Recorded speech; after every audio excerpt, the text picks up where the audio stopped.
poblaciones vulneradas. Y en esta ocasión le damos la bienvenida a la maestra Luisa Rebeca Garza López, activista por los derechos LGBTIQ+, quien nos dirá de manera virtual el panorama de los derechos político-electorales de la población objetivo. Se las presento. Luisa Rebeca Garza López es funcionaria electoral con 21 años de experiencia especializada en la integración de mesas directivas de casilla, promoción de la educación cívica y la cultura democrática con perspectiva de género y, actualmente, con interseccionalidad. Integrante fundadora de Queretrans SC, coordinadora del Centro de Estudios Trans de Queretrans SC, exconsejera del Consejo Consultivo de InMujeres 2021-2024 y primera mujer trans en ocupar dicho consejo. Integrante del Observatorio de América Latina y el Caribe de los Derechos Políticos de las Personas Trans, integrante de la segunda generación del proyecto Méxicos Posibles, integrante honoraria de la Cátedra Libre de Estudios Trans de la Facultad de Filosofía de la Universidad de Buenos Aires, mujer nacida en Veracruz en 1978 y cuenta con trayectoria de vida trans y de familia migrante dentro del interior del país. Es egresada de la carrera de Administración por parte de la Facultad de Contaduría Pública y Administración por la Universidad Autónoma de Nuevo León y con maestría en instituciones y procedimientos electorales por parte del INE-UANL con la tesis Violencia de Género y Participación Política Electoral de las Personas Trans. Y añadiría una de las más grandes maestras para mujeres como yo. Yo creo que Rebe a mí me ha enseñado mucho, si no es que casi todo lo que sé de la lucha de las mujeres trans, de cómo involucrarnos siendo aliadas, así que no me queda más que darte la bienvenida, Rebe. Bienvenida. Hasta por 10 minutos. Adelante. Tu micrófono, Rebe. Ahí estás. Estimadas y estimados asistentes, buenas tardes. Mi nombre es Luisa Rebeca, soy una mujer trans con más de 20 años de experiencia como funcionaria electoral. Como dijo Gloria, activista integrante fundadora de Queretrans. También fui aspirante a consejera electoral del INE, tanto en el Consejo General como en un consejo local recientemente, sin haber llegado en ambos casos. En este último impugné por omisión en el acuerdo del INE por falta de fundamentación y motivación, en el acuerdo de redesignación de consejerías locales, por la ausencia de la aplicación de criterios para incluir a las poblaciones históricamente vulneradas como las trans, y fue desechado por el Tribunal Electoral la semana pasada. Desde mi punto de vista, la sentencia adolece de perspectiva de género y de interseccionalidad. Me da mucho gusto estar aquí con ustedes para compartirles mi discurso llamado De la paridad de género a la interseccionalidad, una reflexión sobre las acciones afirmativas en el sistema electoral mexicano. Lo hice pensando en las personas magistradas que aparecían en el cartel y lamento que no estén en el panel porque me hubiera gustado que me escucharan. Una golondrina no hace milagro, dicho popular.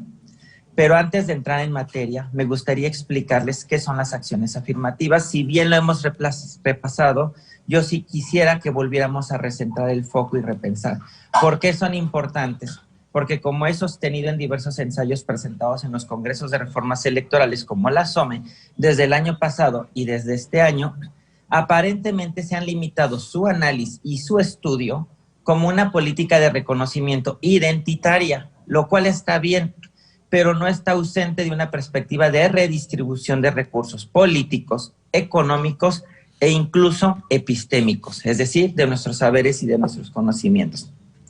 Las acciones afirmativas son especiales y temporales que buscan compensar las desventajas históricas que han sufrido ciertos grupos o personas por motivos de sexo, género, origen racial, discapacidad, o orientación sexual, o identidad de género, o expresión de género.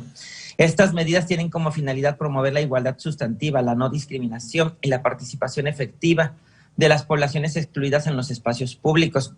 Las acciones afirmativas pueden adoptar diversas formas como cuotas, paridad, preferencia, capacitación, etcétera. Al respecto, y lo digo porque desgraciadamente en estas semanas y durante la SOME ha habido inclusive consejeros hombres del INE que han realizado afirmaciones muy lamentables sobre las acciones afirmativas, muy regresivas. Quiero resaltar que la importancia de las acciones afirmativas es porque son parte de procesos de impartición de justicia que se nos deben, especialmente en este país, a las poblaciones históricamente vulneradas como las poblaciones trans. El filósofo Nagel introduce el concepto de piqueia para respaldar la idea de que las acciones afirmativas constituyen correcciones necesarias destinadas a contrarrestar las desigualdades sociales arraigadas en ciertos grupos debido a razones históricas y estructurales. Estas desigualdades, argumenta Nagel, no pueden ser abordadas simplemente desde el principio de igualdad formal, ya que violan la noción de igualdad sustantiva. Por lo tanto, las acciones afirmativas no son una absurda forma de discriminación, como lo han venido algunas personas diciendo, sino un medio para restablecer el equilibrio en la representación social y promover la justicia social entre grupos.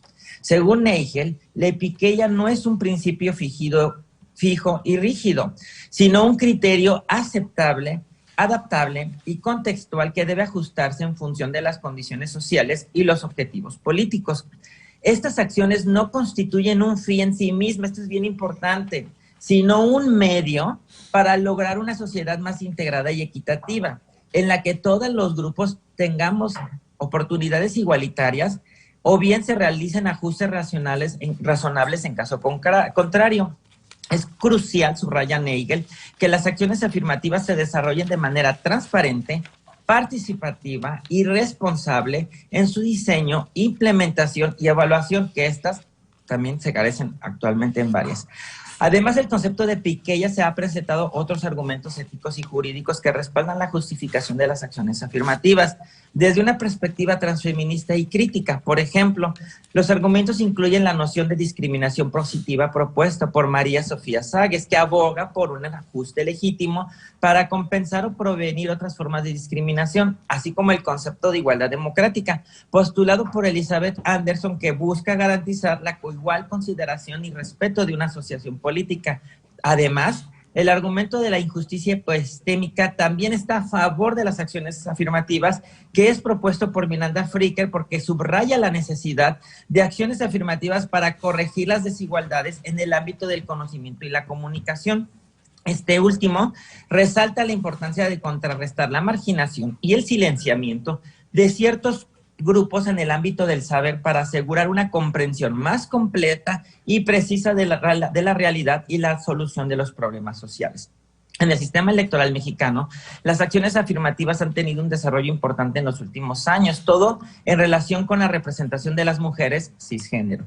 A partir de la reforma política electoral de 2014, se estableció el principio constitucional de paridad de género, que obliga a las candidaturas a cargos de elección popular que sean integrados por el 50% de mujeres y el 50% de hombres. Este principio, valiosísimo, se ha extendido a todos los niveles y órdenes de gobierno, así como a los órganos internos de ciertos órganos autónomos. Además, se han implementado otras medidas. Sin embargo, las acciones afirmativas no solo deben de beneficiar a las mujeres cisgénero, aquellas cuya identidad de género coincide con el sexo asignado al nacer, sino también otros grupos que han sido históricamente discriminados y marginados en el ámbito político. En estos grupos se encuentran las personas indígenas, afromexicanas, con discapacidad, migrantes, jóvenes y, por supuesto, poblaciones trans. Particularmente para este proceso electoral, las personas de la diversidad sexual, personas con discapacidad y afromexicanas, cuyo avance en acciones afirmativas habíamos logrado en el proceso electoral 2020-2021, fueron, y lo subrayo, desechados con el recién acuerdo del Instituto Nacional Electoral, en el que aprobaron nuevas acciones afirmativas, entre ellas la controversial relacionada con el concepto de pobreza.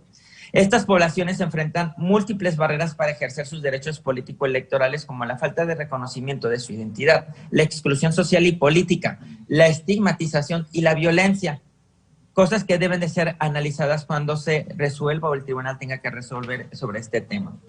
Por eso, en el proceso electoral 2020-2021, pues cuando se implementaron estas acciones afirmativas, pues se vieron como un avance. Sin embargo, se han presentado algunos problemas y desafíos que ponen en riesgo su efectividad y su legitimidad.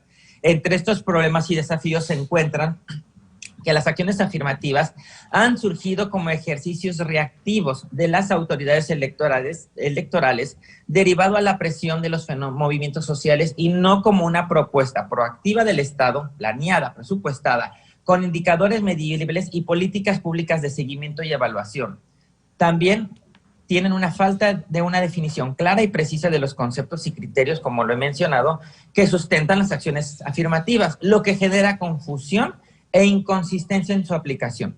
La ausencia e insuficiencia de mecanismos de verificación y sanción para asegurar el cumplimiento efectivo de las acciones afirmativas por parte de los partidos políticos y las autoridades electorales es un problema actual. La resistencia o el rechazo de algunos sectores sociales y políticos que consideran que las acciones afirmativas son innecesarias, injustas o contrarias al principio democrático sigue siendo un desafío. La instrumentalización o el uso indebido de las acciones afirmativas por parte de algunos actores políticos que buscan obtener beneficios personales o partidistas sin respetar el espíritu y la finalidad de estas mismas, que es darnos justicia y alcanzar igualdad, que nos respeten la dignidad humana. La falta de una perspectiva interseccional que reconozca la diversidad y la complejidad de las situaciones y las necesidades de las personas y los grupos que son sujetos de las acciones afirmativas, particularmente el seguimiento, documentación y análisis del cruce de intersecciones en un mismo cuerpo. Por ejemplo, en el caso de ser mujer y ser una mujer trans, se debería de complejizar los análisis de la litis y la resolución de la misma. Pero en los casos que he acompañado y hemos acompañado de querétanas, como algunos personales ante el INE, como al Tribunal Electoral, esto ha estado ausente en varias ocasiones. Ante estos problemas y desafíos, es necesario reflexionar y proponer soluciones que permitan mejorar las acciones afirmativas y fortalecer una verdadera inclusión política de las poblaciones históricamente vulneradas como las trans, como por ejemplo, elaborar y difundir una normativa clara y precisa que defina los conceptos, criterios, procedimientos y mecanismos de las acciones afirmativas con base en estándares internacionales de derechos humanos y, por supuesto, con el acompañamiento de las poblaciones que se desean beneficiar. Incorporar perspectivas de justicia social dentro de las acciones afirmativas de tal manera que no se limiten en ser analizadas como formas de políticas de reconocimiento de identidad, sino como políticas de justicia, de redistribución de recursos políticos como cuotas a candidaturas, a integración de consejos locales y distritales a nivel federal, local y municipal, con cupos laborales trans en todos los órganos electorales locales y federales, administrativos y jurisdiccionales, así como los partidos políticos. Esto debe asegurar la redistribución de recursos políticos como aquellos lugares donde se toman decisiones de poder, acceso garantizado a financiamiento público y a prerrogativas del Estado como acceso a radio y televisión para que los discursos y las agendas de las poblaciones históricamente vulneradas superen las barreras de los prejuicios sociales y puedan llegar a la palestra pública, ser parte de lo que verdaderamente tiene que ser un debate democrático polifónico. Deben incorporar estrategias integrales planeadas y presupuestadas para incorporar diversos ajustes razonables dentro del sistema electoral mexicano, no solo hacia afuera, como en las candidaturas, sino hacia adentro, como en todos los cargos de todos los niveles dentro de las autoridades administrativas y jurisdiccionales, porque en sus procesos de renovación de personal se reincorporan las poblaciones de las diversidades sexuales, entre ellas a las trans, que es una deuda histórica que nos deben. Yo les pregunto, ¿con cuántas personas trans han trabajado el día de hoy? ¿Con cuántas personas trans han convivido el día de hoy desde una dinámica de la cotidianidad? No solo es importante que las personas trans y de la diversidad sexual lleguen a ser candidatas a ejercer un cargo, sino que permanezcan, por lo que es urgente que se garanticen protocolos translaborales, protocolos que reconozcan la violencia política en razón de género por orientación sexual, por identidad de género y o expresión de género, para que las autoridades electorales corrijan sus sesgos y sexistas que participan en los procesos de injusticia que actualmente seguimos padeciendo las personas trans ajenas a los poderes políticos y económicos, y más quienes se encuentran ubicadas en las periferias de las intersecciones. Nos surgen cupos laborales trans, protocolos efectivos que protejan contra el hostigamiento y el acoso sexual y laboral hacia estas poblaciones, que por un litigio que se alargó por 3 años, en mi caso yo ya no pude continuar por el desgaste económico, físico y emocional. Urge establecer y aplicar mecanismos efectivos de verificación y sanción para garantizar el cumplimiento de las acciones afirmativas por parte de los partidos políticos y las autoridades electorales, así como para prevenir y sancionar la violencia política en las personas, la violencia política. Generar y difundir información veraz y accesible sobre el origen, finalidad, beneficios y resultados de las acciones afirmativas con el fin de sensibilizar y concientizar a la ciudadanía sobre la importancia de estas medidas para la democracia y la igualdad.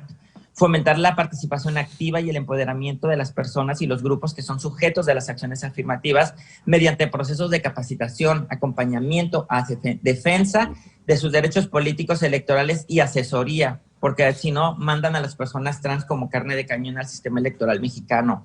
Adoptar una perspectiva interseccional que reconozca la diversidad y la complejidad de las situaciones y las necesidades de las personas y los grupos que son sujetos de las acciones afirmativas, así como que se promueve el diálogo y la colaboración entre ellos. En la sentencia sobre casos trans que Querétrans ha documentado ante el Tribunal Electoral, como en el dossier El sesgo cisexista como origen de injusticias que tenemos en el Centro de Estudios Trans, hemos documentado que no suelen incorporar una perspectiva interseccional, como por ejemplo las categorías sospechosas de las cuales la Corte Interamericana ya ha establecido criterios, y también tampoco incorporan la inversión de la carga cuando se documenta el daño que vive la persona víctima.